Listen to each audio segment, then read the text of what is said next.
اللہ مالک الملک،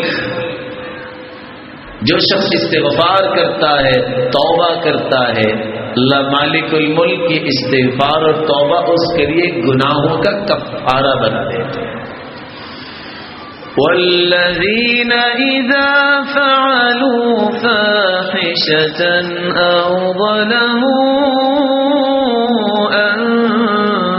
انفسهم ذکروا اللہ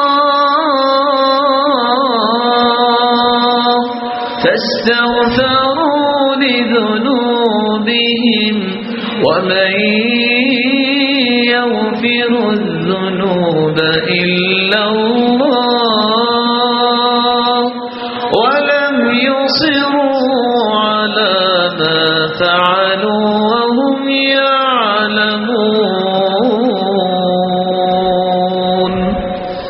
مومنوں کی نشانی یہ ہے جب ان سے کوئی برائی ہو جائے، جب وہ اپنی جان پہ ظلم کر لیں تو فوراً اللہ سے اپنے گناہوں کی معافی مانگتے ہیں۔ فاستغفروا لذنوبهم ومن يغفر الذنوب الا اللہ، اور ان کو یقین ہے کہ اللہ کے علاوہ کوئی معاف کر ہی نہیں سکتا، اللہ تعالیٰ اس کو معاف کر دیتے ہیں۔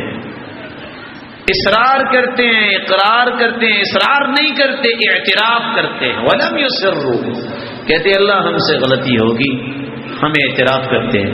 اللہ کو یہ اعتراف اتنا پسند ہے۔ ان العبد اذا اعترف ثم تاب تاب اللہ علیہ، بندہ جب اعتراف کر لے، اقرار کر لے کہ مجھ سے خطا ہوئی ہے، مالک الملک اس اقرار کو دیکھتے ہی معاف کر دیتے ہیں۔ ہمیں اقرار کرنا چاہیے، ہمیں اعتراف کرنا چاہیے کہ ہم سے خطائیں ہوتی ہیں، ہم سے گناہ سرزد ہوتے ہیں۔ میرے مالک تیری رحمت کے بغیر ہماری کوئی حقیقت نہیں ہے، اللہ تو ہمیں طاقت دے، اپنی رحمت میں لپیٹ لے اور گناہوں سے بچا لے۔ بلکہ رسول اللہ صلی اللہ علیہ وسلم نے فرمایا التائب من الذنب كمن لا ذنب له، توبہ کرنے والا تو ایسا ہو جاتا ہے جیسے اس نے گناہ کیا ہی نہیں ہے۔ ایک آیت اگر انسان کی سمجھ میں آ جائے تو کبھی بھی روزانہ سونے سے پہلے اس کام کو نہ چھوڑے، وہ توبہ کا کام ہے۔ وہ آیت کون سی ہے؟ آیت پڑھنے سے پہلے ایک چھوٹا سا سوال کروں گا، آپ میں سے کمپیوٹر چلانا کس کو آتا ہے؟ کیوں بھائی، آپ سے کچھ لکھوائیں گے نہیں؟ ڈرنا نہیں ہے آپ کو؟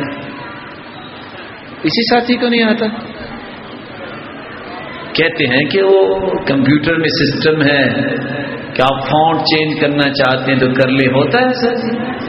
آپ خط نستعلیق سے خط رقہ میں جانا چاہیں، کسی عبارت کو آپ خط دیوانی میں لکھنا چاہیں تو ایک فونٹ لگائیں تو بدل جاتا ہے، بدل جاتا ہے جی، میٹر بھی بدلتا ہے۔ لکھا اعوذ باللہ ہو تو فونٹ لگانے سے بسم اللہ ہو جائے، کوئی ہے ایسا سسٹم؟ میرے بھائیو، عقل تو اللہ نے دی ہے اور انسان چھلانگیں لگائی جا رہا ہے کہ میں بڑی چیز بن گیا ہوں۔ آؤ اللہ کے نظام کے متعلق بھی میں ایک خبر دوں۔ إِلَّا مَن تَابَ وَآمَنَ وَعَمِلَ عَمَلًا صَالِحًا فَأُولَئِكَ يُبَدِّلُ اللَّهُ سَيِّئَاتِهِمْ حَسَنَاتٍ وَكَانَ اللَّهُ غَفُورًا رَحِيمًا۔ بندہ جب توبہ کرتا ہے، استغفار کرتا ہے اور نیک عمل شروع کر دیتا ہے، عمر 80 سال ہے، آخر تو گناہ ہوئے ہوں گے نا، اب 80 سال فرشتے لکھتے رہے ہیں، کاغذ بھی خرچ ہوا ہوگا، قلم کی سیاہی بھی خرچ ہوئی ہوگی، اللہ ہی جانتا ہے۔ اب ان گناہوں کو معاف کروانا ہے، توبہ کی ہے، مالک الملک کیا کرتے ہیں؟ یہ نہیں فرماتے کہ اب ان کو مٹانا شروع کرو، دوبارہ پھر اتنا وقت لگے گا، دوبارہ پھر سیاہی لگے گی۔ مالک الملک فرماتے ہیں میرے بندے نے سچی توبہ کر لی ہے، ایسی فونٹ لگاؤ کہ اس کی 80 سالہ گناہوں کو بھی نیکیوں میں کنورٹ کر دو۔ یہ نظام اللہ کے پاس ہے. لیکن کوئی سچی توبہ کرے. کیسی سچی توبہ, کیسا استغفار؟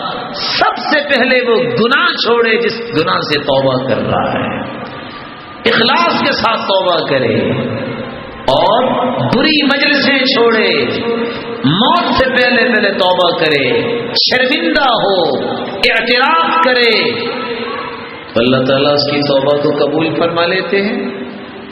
آج گناہوں سے توبہ تو ہوتی ہے, گناہ نہیں چھوٹتے. گناہ نہ چھوڑا جائے اور توبہ کی جائے تو ایسی توبہ قبول نہیں ہوتی.